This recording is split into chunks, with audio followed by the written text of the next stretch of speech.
পূর্বে position that means অবস্থান। Preposition মানে যে ওয়ার্ডটা কোনো নাউনের পূর্বে অবস্থান করে।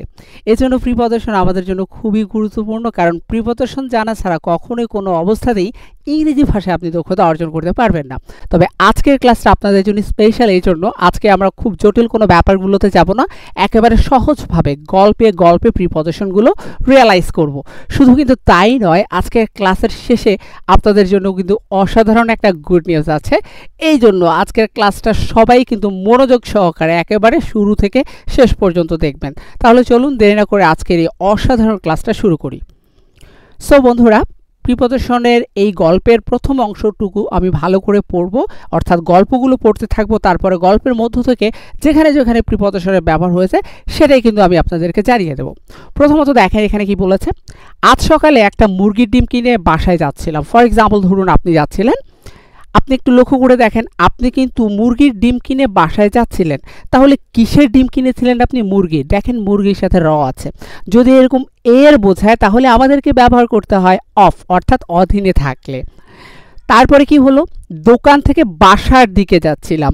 তাহলে দেখেন দোকান থেকে, এই যে থেকে অর্থটা বোঝানোর জন্য আমাদেরকে ব্যবহার করতে হয় ফ্রম। আর বাসার দিকে কোনো একটা জায়গার দিকে গেলে সেই অর্থে আমাদেরকে টু ব্যবহার করতে হয়। খুবই সহজ একটা ব্যাপার। তারপরে অংশটা কি, অনু আপু আর অরিন আপুর সাথে দেখা হয়ে গেল যাওয়ার পথে। তাহলে এখানে এই যে সাথে আছে, সাথে বোঝাতে হলে আমাদেরকে ব্যবহার করতে হবে উইথ। তাহলে এই অংশটুকুর মধ্য থেকে কিন্তু আমরা প্রিপজিশনগুলো জেনে ফেললাম। এবার পরের অংশতে যাই, আমি তাদের ডিম সিদ্ধ করে খাওয়াবো। তাই ডিম দুইটা, মানে ওই ডিমটাকে দুইটা ভাগে ভাগ করলাম। একটাকে আমি বড় একটা ভাগে ভাগ করেছি এবং আরেকটাকে ছোট একটা ভাগে ভাগ করেছি। সো বন্ধুরা, যখন আমরা ভাগাভাগি করার ব্যাপারটা আনবো, তো মনে রাখতে হবে বড় জায়গার আগে আমাদেরকে কিন্তু ইন ব্যবহার করতে হবে এবং ছোট জায়গার আগে আমাদেরকে অ্যাট ব্যবহার করতে হবে। যেহেতু আমি ডিমটা ছোট বড় ভাগে ভাগ করেছি, এই জন্য তাদের মধ্যে এই ভাগাভাগি নিয়ে কিন্তু বিরোধের সৃষ্টি হয়েছে, অমিলের সৃষ্টি হয়েছে। সো গ্যাস, যখন দুইজনের মধ্যে সমস্যা তৈরি হয়, ঝগড়াঝাটি অমিল তৈরি হয়, তখন কিন্তু বিরোধ বোঝালে সেক্ষেত্রে আমাদেরকে বিটুইন ব্যবহার করতে হবে। কিন্তু সেখানে যদি দুইজনের চাইতে বেশি লোক চলে আসে ঝামেলার ক্ষেত্রে, সেক্ষেত্রে আমাদেরকে এগেনস্ট ব্যবহার করতে হবে। সো গ্যাস, এই পেজ থেকে আমাদের কিন্তু প্রিপজিশনগুলো শেখা হয়ে গেছে। এখন আমরা চলে যাব পরের পেজে।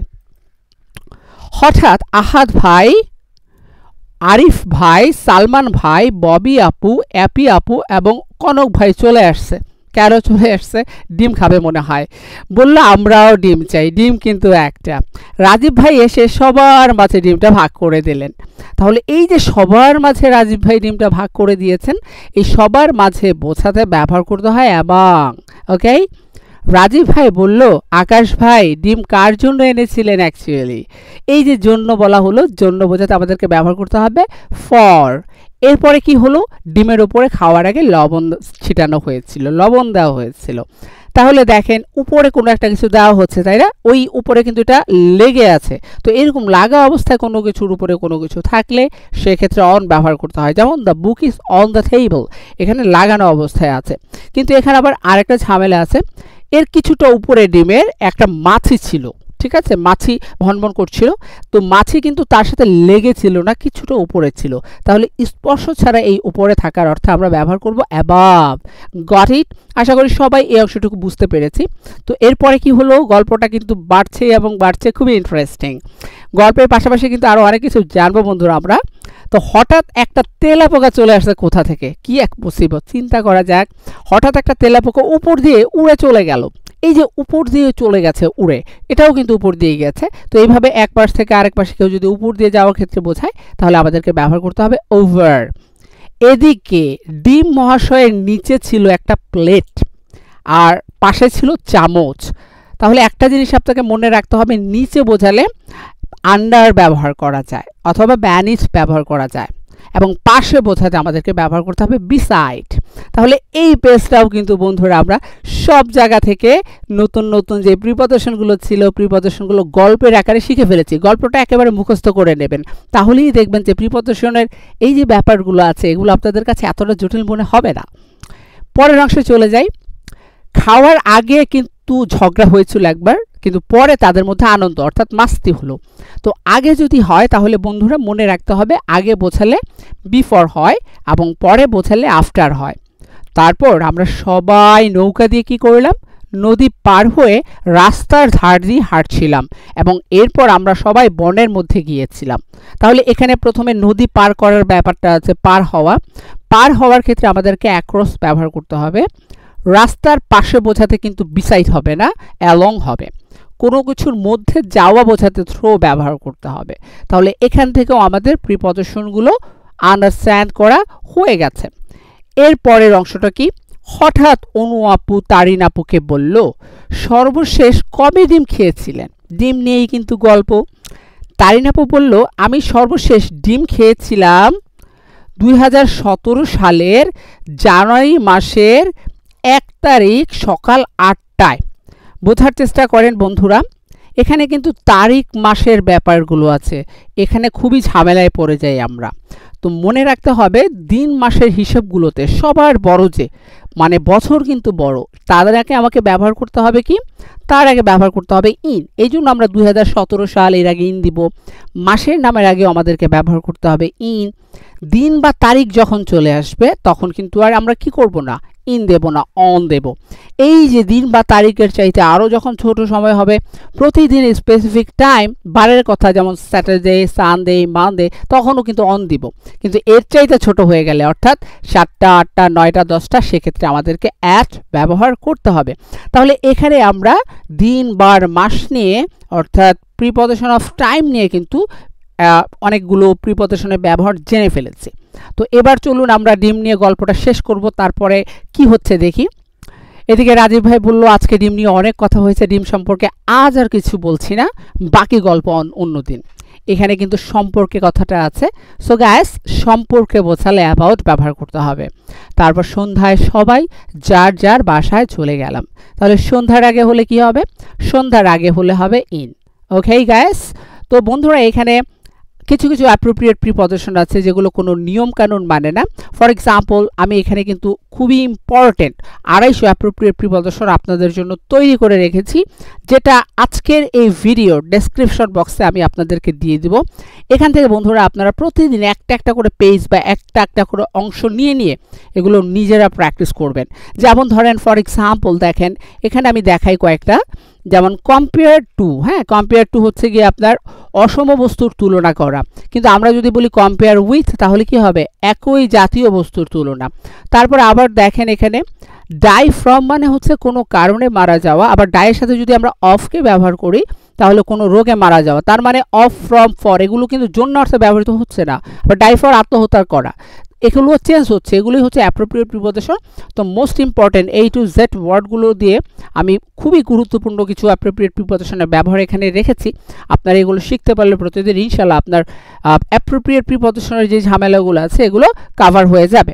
ওকে, তো বন্ধুরা এখন আসুন, আমি প্রিপজিশন তো এতক্ষণ যাবত আমরা প্র্যাকটিস করলাম, কি কি আসলে প্রিপজিশন শিখেছি এই মুহূর্তে এতক্ষণ পর্যন্ত সেটা আমরা একটু দেখব।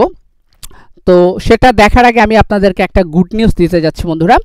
ক্রিয়েটিভ ইংলিশ একাডেমি অনলাইনের ওয়ান অফ দ্য বেস্ট একটা ইনস্টিটিউশন।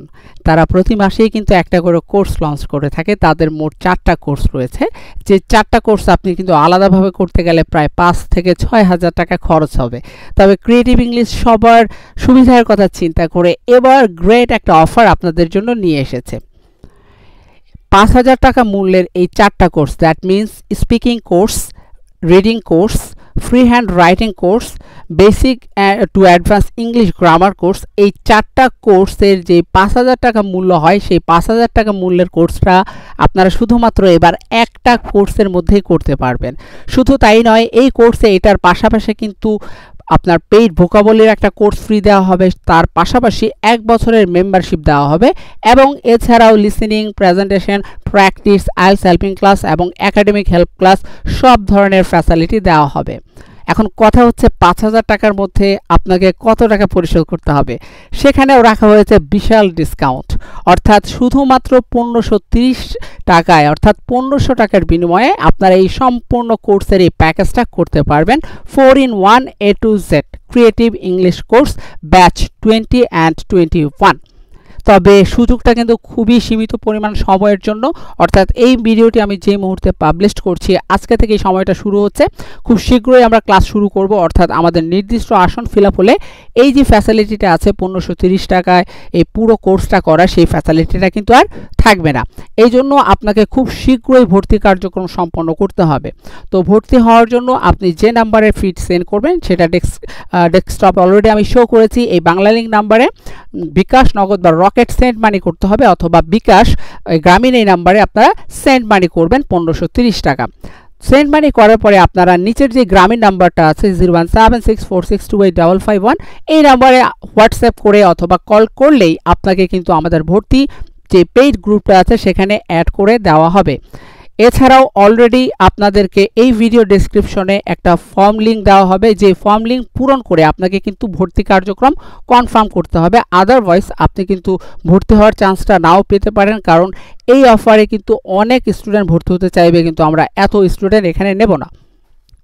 তো বন্ধুরা, এটা হচ্ছে গিয়ে ভর্তি ফর্ম। ভর্তি ফর্মে কিন্তু আরও বিস্তারিত ডিটেলস অনেক কিছু দেওয়া আছে। যারা ভর্তি হবেন প্রি ভর্তি বুকিং দেওয়ার জন্য এই ফর্মটা ফিল আপ করবেন লিঙ্কে ক্লিক করে। ফর্মে লিঙ্কে ক্লিক করে আপনি আপনার নাম, তারপর মোবাইল নাম, ডিস্ট্রিক্ট, ইমেল এগুলো প্রদান করে ফর্মটা সাবমিট করে দেবেন। সেক্ষেত্রে কিন্তু আপনার সিটটা কিছুদিনের জন্য এখানে বরাদ্দ রাখা হবে, মানে ওয়েটিং লিস্টে রাখা হবে আপনাকে, এবং আপনি ভর্তি হওয়ার চান্স পেয়ে যাবেন। সুতরাং বন্ধুরা, সবাই দেরি না করে এত বড় একটা অপরচুনিটি কোনো অবস্থায় মিস করবেন না। এবং আমাদের ডেমো ক্লাসগুলো দেখার জন্য কিন্তু আমাদের পেজ রয়েছে, ক্রিয়েটিভ ইংলিশ একাডেমি, আমাদের creative English page Shaidur YouTube channel আছে, সেখানে ভিজিট করবেন। তো বন্ধুরা, আমরা কিন্তু আসলে ইংরেজি ভাষা দিয়ে আপনাদেরকে ইংরেজি ভাষা শেখানোর চেষ্টা করে যাচ্ছি। আশা করব আমাদের যে ক্লাস নেওয়ার প্রসেস আপনাদের ভালো লাগবে এবং ইংরেজি শেখার বিষয়ে আপনি অনেক বড় একটা মাইলফলক তৈরি করবেন। তো এই ছিল আজকের আপনাদের জন্য সুখবর, খুব দ্রুত সবাই ভর্তি হয়ে যেতে পারেন। এখন তাহলে আমরা ক্লাসের সর্বশেষ যে অংশ, মানে আজকের ক্লাসে আমরা যা যা শিখেছিলাম প্রিপজিশন, সেগুলো একটু দেখে নেই। প্রথমত আজকে আমরা শিখেছিলাম এর বোঝালে কি হয় অফ, ফ্রম থেকে বোঝাতে কি হয় ফ্রম, দিকে বোঝালে টু এবং সাথে বোঝালে উইথ হয়। বড় জায়গার ক্ষেত্রে ইন ব্যবহার করতে হয়, ছোট জায়গায় অ্যাট ব্যবহার করতে হয়। দুইজনের মধ্যে বিরোধ বোঝালে বিটুইন, দুয়ের অধিকের মধ্যে বোঝালে এগেইনস্ট, সবার মাঝে বোঝাতে অ্যামং, জন্য বোঝাতে ফর, স্পর্শ থাকতে উপরে বোঝালে অন, স্পর্শ ছাড়া উপরে বোঝালে অ্যাবভ, উপর দিয়ে যাওয়ার ক্ষেত্রে ওভার, নিচে বোঝাতে আন্ডার বা বিনাথ, আচ্ছা পাশে বোঝাতে বিসাইড, আগে বোঝালে বিফোর, পরে বোঝালে আফটার। নদী পাড়ের ক্ষেত্রে অ্যাক্রস, রাস্তার পাশে অ্যালং, কোনো কিছুর মধ্যে যাওয়াতেও বছর মাসের আগে ইন, তারিখ বারের আগে অন, সন্ধ্যার আগে ইন, সময়ের আগে অ্যাট, সম্পর্কে বোঝাতে অ্যাবাউট। তো আজকে লক্ষ্য করে দেখেন এই জায়গায় আমরা যে প্রিপজিশনগুলো শিখেছিলাম এগুলোর জন্য আমাকে জটিল জটিল রুলস শিখতে হয় নাই, শুধুমাত্র আমরা গল্পের মাধ্যমেই কিন্তু প্রিপজিশনগুলো রিয়ালাইজ করতে পেরেছিলাম। তো বন্ধুরা, আশা করি সবার কাছে আজকের এই প্রিপজিশনের এই ক্লাসটা ভালো লেগেছিল। অবশ্যই বন্ধুরা, আপনারা কিন্তু আপনাদের মতামতগুলো জানাতে ভুলবেন না। নেক্সট ডে প্রিপজিশনের পর্ব করে আরও অনেক ক্লাস আসছে, টেনশনের কোনো কারণ নাই। এবং ক্লাসগুলো আমি এমনভাবে সাজাবো প্রিপজিশনের, যাতে আপনারা প্রিপজিশনের ক্লাসগুলো ডে বাই ডে করার পরে স্টেপ বাই স্টেপ আপনি আপনার স্কিলকে ডেভেলপ করতে পারেন।